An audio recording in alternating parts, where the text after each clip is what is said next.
Mm. Okay, good morning all.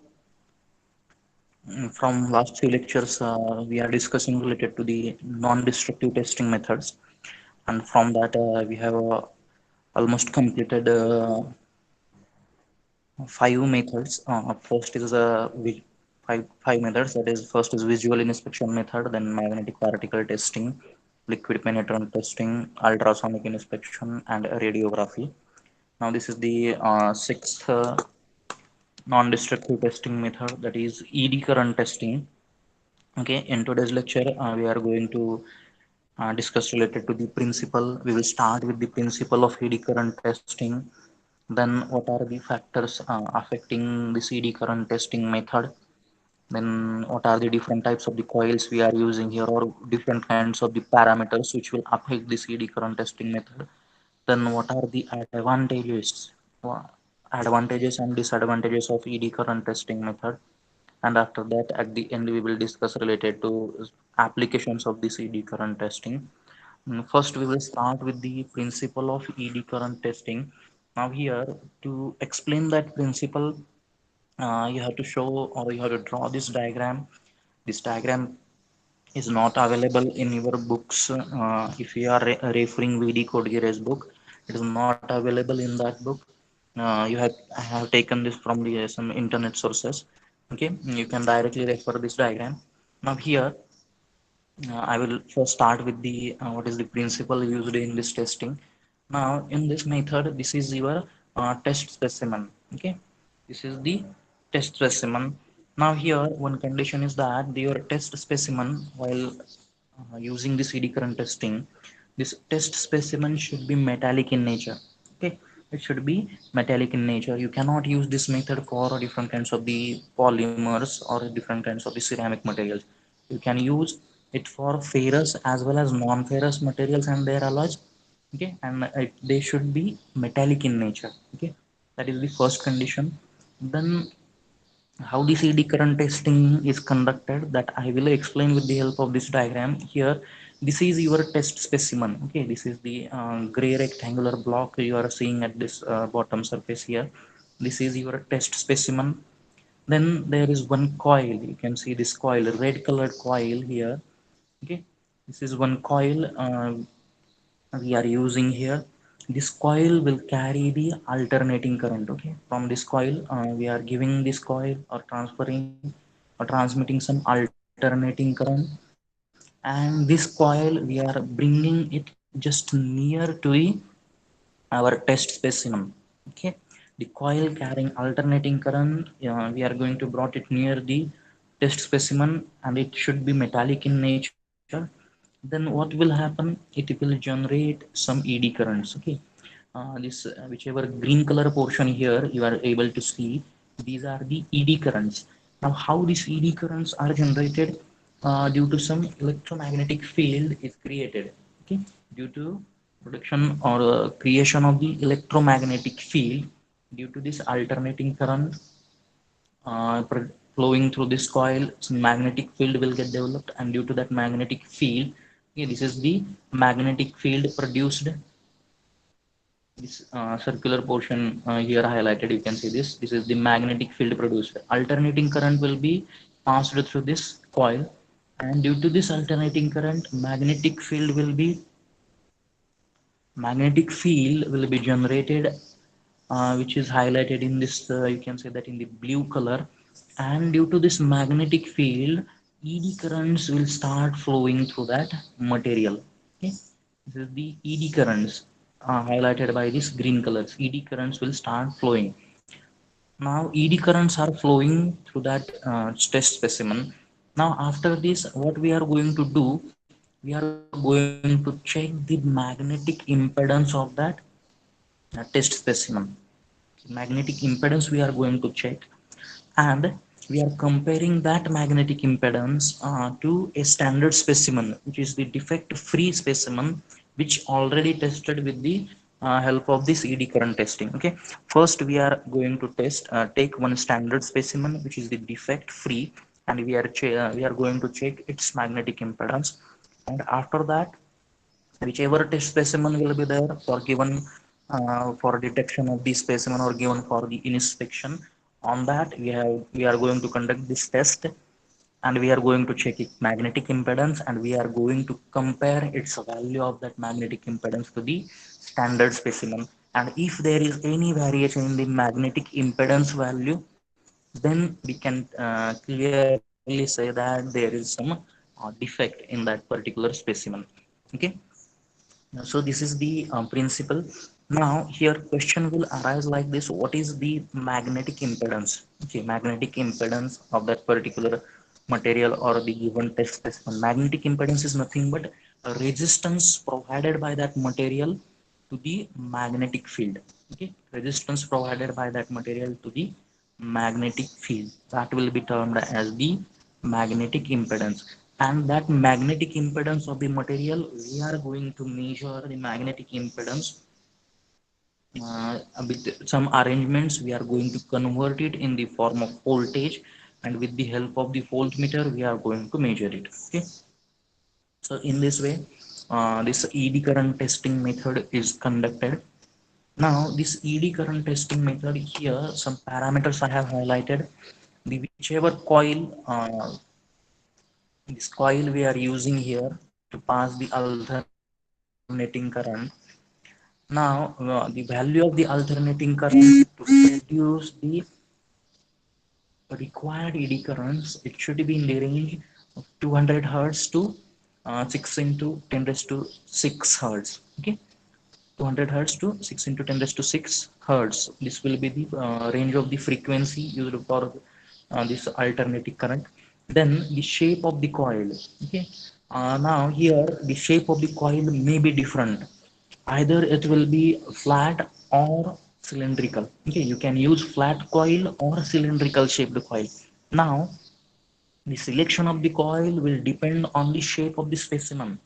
If your specimen is flat, okay, whichever test surface you are going to check, it is flat, then this shape of the coil will be flat.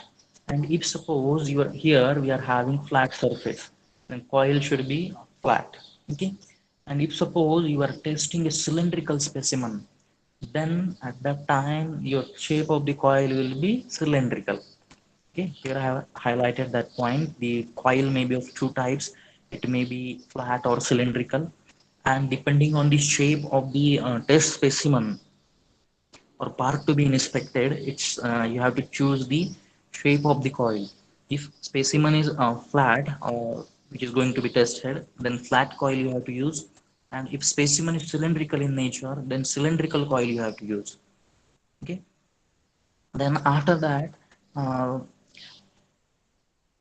the next point is related to the selection of the frequency. Okay, selection of the frequency. Now, depending on the selection of the frequency only, you will be able to detect the defects. Okay, if suppose here two possibilities will be there.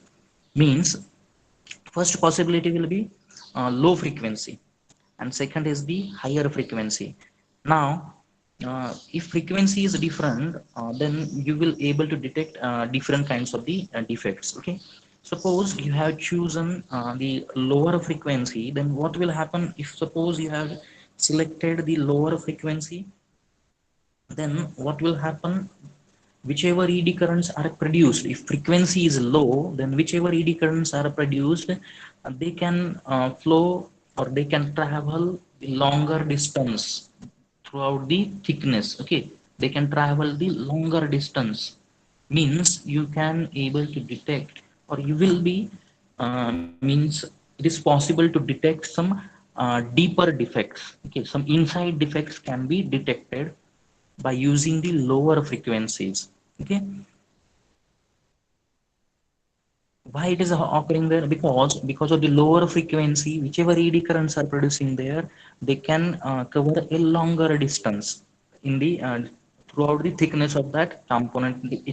It will be able to cover the longer distance. Means you can detect the deeper defects with the help of the lower frequencies, as ED current will travel the longer distance inside that material.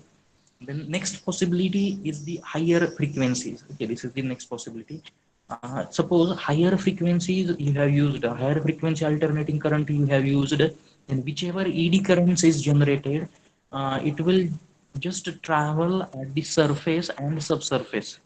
Okay, whichever ED currents are generated, they will get concentrated on the surface, or they will travel only on the surface and little bit at the subsurface. Okay, it is not possible to get the ED current generation with high frequencies that will travel inside that specimen.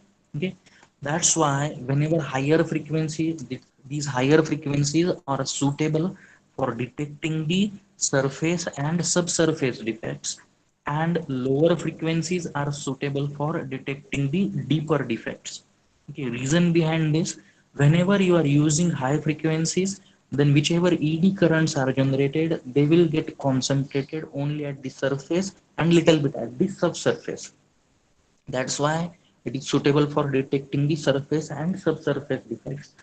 And whenever you are using the lower frequencies, then whichever ED currents are generated there, they will travel in the longer or deeper distance inside that specimen. Due to that, it is possible to detect the deeper defects.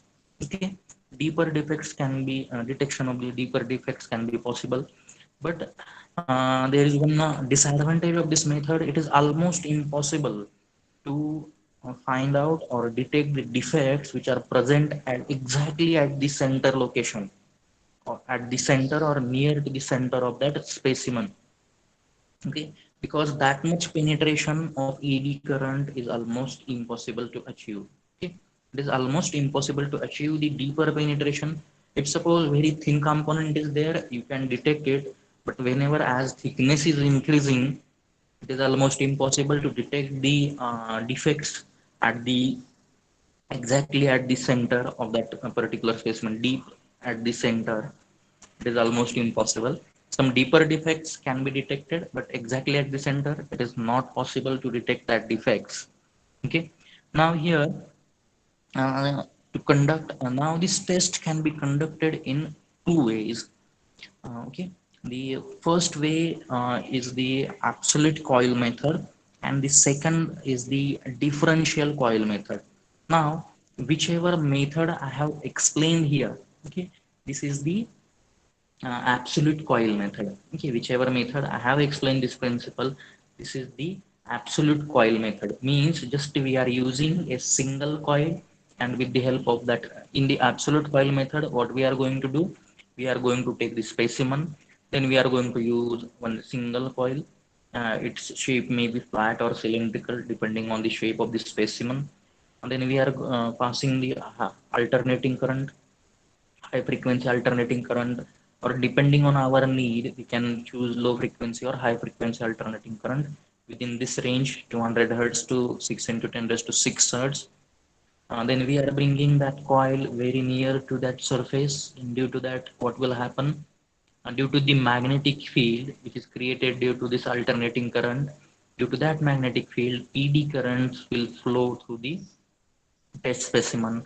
And just you have to check the magnetic impedance of this test specimen by using suitable instruments are there. Directly you can check the magnetic impedance, and it is achieved in terms of the voltage. Okay, whichever magnetic impedance is there, it is achieved in terms of the voltage by using one voltmeter. Okay, and that is compared to the standard values, and you can say that whether any kind of defect is present in that particular sample under the test or that particular specimen. This is the first method, this is the absolute coil method. Now, in second method is the differential coil method. Now in this differential coil methods, here we are going to use two coils. Okay, here we are going to use the two coils, and here we are again we are going to use two specimens, okay, togetherly, or at the same time we are going to use the two specimens. Now one coil will be surrounded uh, or one coil will be surround a standard specimen is taken, and that standard specimen will be surrounded by one coil, and a test specimen. test specimen is taken, and second coil will be surrounded around that test specimen. Okay, you are getting this. Two coils we are using, and one test specimen and one standard specimen will be there. One coil will surround the standard specimen, one coil will surround the test specimen, and these two coils are connected in series. Okay, these two coils are connected in series, and their output is measured. Okay, their output is measured, and if their output is zero, okay, if their output is zero, then the test sample is defect free. Okay, that test sample is defect free. And if there is any variation in the output, if there is any variation in the output, we are connecting these two coils in this series, and if there is any variation in their output, then we can say that some kind of defect is present. Okay, so this is the differential coil. Now this defect may be related to any kind of defect may be there, some cracks may be there, some porosity may be there. Okay, you can able to detect that. Okay, these are the two methods, you can say that two methods of eddy current testing, or these are two ways of using the different coils available. And depending on that use of the coils only, the names are given like this: absolute coil and differential. You can write like this also: absolute coil method and differential coil method. Okay, so this is the principle. Then what are the parameters affecting it, then how to select the frequency range. Suppose you want to detect the deeper defects, then you have to go for lower frequency. Suppose if you want to detect the surface or subsurface defects, you have to go for higher frequencies. Then depending on the shape of your test specimen, you have to select the shape of the coil used. Okay, so after this, next I will move towards the next slide. That is the factors which are affecting the magnitude of the ED currents. Okay, almost there are 7 factors here which will affect the ED current. Okay, now first factor, whichever alternating current is flowing through that coil. Okay, whichever ED current is going to be generated in that specimen, the magnitude of that induced eddy current, it will depend on magnitude and frequency of that alternating current which is flowing through that coil. Okay, whichever alternating current you are going to select here, whichever alternating current is flowing through this coil, depending on this only, magnitude of this eddy current depends. Okay, or it will get generated. Then next, the electrical conductivity of the specimen. These are the properties of the specimen will affect the flow of eddy currents. Magnetic, then electrical conductivity, then magnetic permeability. Whenever electrical conductivity means, if electrical conductivity is more, then it will generate more eddy currents. Like that, there is a relation. Then magnetic permeability. Magnetic permeability, in short, this means whether that material is suitable for generation of the magnetic field. Okay, that is termed as the magnetic permeability, ability of that particular specimen or that particular material to generate the magnetic field. Okay, that is termed as the magnetic permeability of the specimen. Then shape and size of the specimen, then position of the coil and the specimen, then microstructure and hardness of the specimen, then amount and type of the defects in the specimen. Okay, now these are the 7 factors which will affect the means magnitude of the ED currents which are generating in that test specimen. Now here, please try to understand this. This is very important point. As we have considered, or we have learned, that these 7 factors will change the magnitude of ED current. Now here, now we are going to keep these first 6 factors constant. Okay, first six factors will be constant whenever you are conducting these tests. We are going to keep these six factors constant. Okay, and the seventh factor, it will be variable, means the six factors, whichever specimens you are going to check in that all specimen, the six factors will be constant, and just the type of the defect and its amount of that defect will be variable, and that can be detected with the help of these tests. Okay, this is very important point. Whichever samples you are going to select, for comparing, we are comparing with the standard specimen. That's why whichever test specimens are there, their conductivity, permeability, then whichever other specimen related properties are there, it should be same. And depending on that only, we will able to find the we will be able to find whichever any kind of, whether any kind of defect is present in that specimen. So for factor 1 to 6 we have to keep the constant, then and then only we will be able to find out the amount of the defect present in that particular test specimen. Okay, after this, the next point is what advantages and disadvantages of this ED current testing. Now these are very simple, some simple advantages and disadvantages are there. This testing method, ED current testing method, it is very fast process, and then it is very fast process. It takes very less time.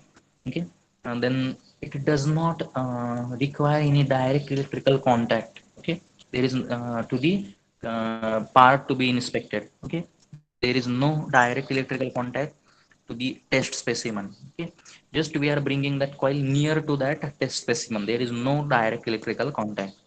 And now here we can make this machine, whichever testing setup is there, we can make the automation for higher speed of inspection. We can, it can be automated. Whichever arrangement is there for conducting these tests, it can be automated. So these are some specific advantages of this ED current testing method.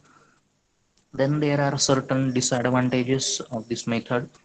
Already this I have explained to you while explaining its principle, and by using which kind of frequencies we are going to use, that defects which are present at or very near to the center of the components will not be detected, because ED currents flow only through the surface. Okay, ED currents only flow through the surface, and when lower frequency is there, it can flow deep, little bit deeper in that material. But exactly at the center, if any kind of defect is present exactly at the center of that test specimen, it is almost impossible to detect that defect with the help of this ED current testing. Okay, then the next or last point from this testing, that is the applications of the ED current testing. Now this ED current testing method, this method is used for measurement of the coating thickness.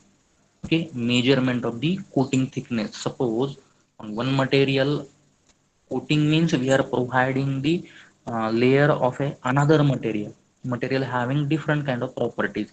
Now by checking its now these two materials will be having different magnetic impedance. Okay, depending on that magnetic impedance values, by conducting this ED current testing, or flow of ED current will be different for that different materials. If suppose 5 millimeter thick another material is there, suppose nickel alloy coating is given on the steel component, then for that top layer, whichever ED current testing output is there or its magnetic impedance will be different, and for remaining material, its magnetic impedance will be different.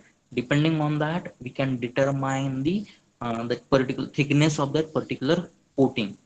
Then depend by comparing the outputs of this ED current testing or that impedance, magnetic impedance values, we can sort out dissimilar metals. Okay, or if suppose different metals are there, you can sort that. Okay, because they will provide, means you can find out exact composition with the help of this ED current testing, because depending on the composition only, At different regions, it will provide you the different magnetic impedance values.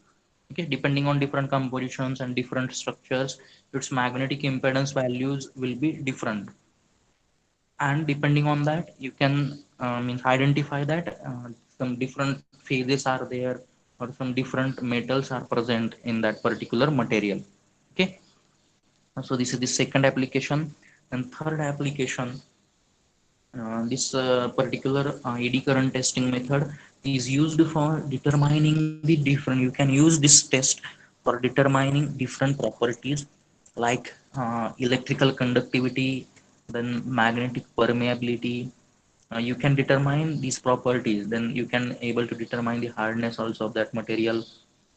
And then, if suppose that particular test specimen has undergone some heat treatment processes, that also can be identified or detected with the help of this ED current testing method. Then you can determine the grain size, then you can determine its dimensions by conducting this ED current testing. Then the fourth point in this application, already this point we have discussed that this method is suitable for testing ferrous as well as non-ferrous compounds. Okay, and this method is only suitable for testing of the metallic components only. You cannot test the plastics or different kinds of the polymer materials or ceramic materials. You cannot use this test for detecting the defect in that components. This test is only suitable for detecting the defects in the ferrous alloys and different non-ferrous alloys. The ferrous and non-ferrous component materials are and their different alloys. You can use this test. Okay, so in this way, we have completed this ED current testing method along with its principle, then its different parameters, then different types, and then its advantages, disadvantages, and applications, and along with some factors which will affect the magnitude of the ED current, which is going to be which is flowing through that material or a test specimen. Now, this point is completed. Now, in this way, we have completed all non-destructive testing methods. Okay, and they may ask you any two questions will be there from these six methods. They may ask you the principle along with their along with the test procedure, advantages, disadvantages, and applications. Or sometimes they may ask you the comparison questions. Like in the previous lecture, we have taken on comparisons, the X-ray radiography, gamma ray radiography. These questions they have asked almost 5, 6 times. They have asked this question. Comparison point they may ask you, or they may ask you the comparison points between any two methods. Okay, they can provide you any two methods, and they ask you the comparison points: magnetic particle testing and liquid penetrant testing. You have to write the comparison points. Then while writing the comparison points, what you have to write there, you have to write first point should be whichever principle is used there, then related to some procedures, then related to their advantages, disadvantages, time required, and related to their applications and which kind of the defects can be detected. Okay, these 4 5 points easily, whenever they are asking you the comparisons, just keep in mind these factors. Just first think about, if suppose two methods are there, ED current, suppose they have asked you liquid penetrant and magnetic particle, then first point should be related to the principle, whichever principle is there. Then second point is related, you can write to whichever procedure is there, some advantages related to time, and some advantages may be there, some disadvantages may be there. Then application, which kind of materials can be tested, then which kind of defects can be detected. Okay, easily 4 5 points you will get. Okay, sometimes they may ask you some reasoning questions. Already while explaining all methods, I have explained that reasonings also. Okay, here also I need current testing, which may they may ask you why only lower frequencies are suitable for detecting the deeper defects. Okay, or why only higher frequencies are suitable for detecting the surface and subsurface defects.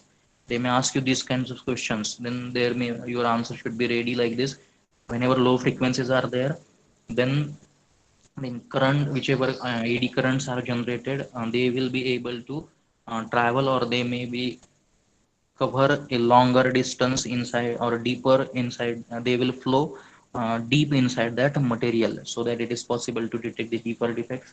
Whenever higher frequency is there, whichever current AD currents are generated, they will get concentrated only at the surface, and some eddy currents will get concentrated at the subsurface. Due to that, we will able to detect only surface and subsurface defects. Okay. So in this way, you have to provide your answers. Now, in this way, we have I have complete means we have finished this non-destructive testing method part. Now only destructive testing methods are left. Okay. Now that destructive testing methods, we will start in the next lecture. Okay. I think I'm from. Okay. Please wait for a few minutes. I will stop this recording. Okay. Thank you for attending this session from next lectures. Okay. In this way, we have completed the non-destructive testing methods along with its concept, different types, and its different applications. Thank you. Okay. If you are having any queries, you can ask me. If you are not having any query, put that in the chat box. That all points are clear.